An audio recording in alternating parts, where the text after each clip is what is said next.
Nemůžeš zničit mou duši. Bereš mi jenom sny.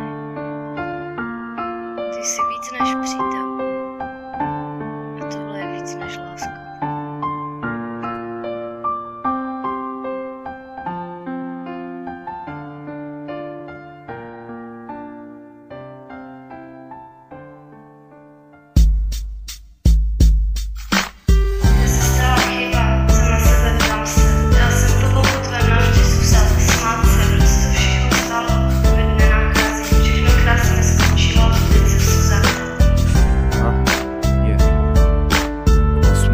První 2005, ten, kdy si poprvé řekli, miluji tě, po roku bylo všechno OK, tak jak být mělo, ale přišlo sudový den, se kterým se to změnilo, všechno krásné, na špatnou stranu zvrátilo, všechno krásné, na špatnou stranu zvrátilo.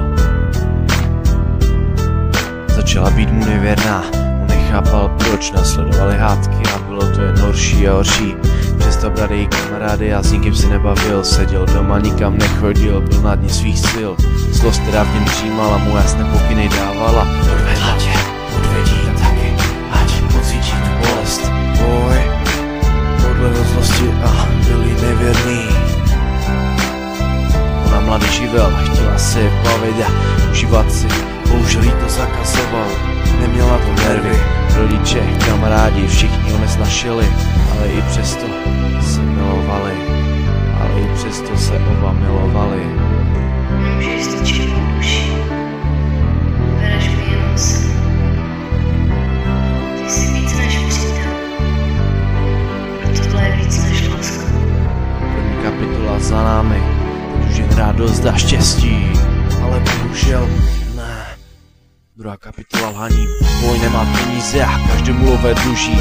I přesto neštěstí chlapec stále sazí, chudák neuvědomuje si, že zanedlouho špatně skončí. Dívka se to snaží vysvětlit, ale schyluje se k násilí, táhají za vlasy, bije jí. Ledíc nemá žádnou naději, následuje rozchod, už je konec. Teď. Čas uplynul, asi po půl roce opět spolu. Ladies teď jen doufá, že se to změní, tak jak tvrdí a tvrdil celou dobu.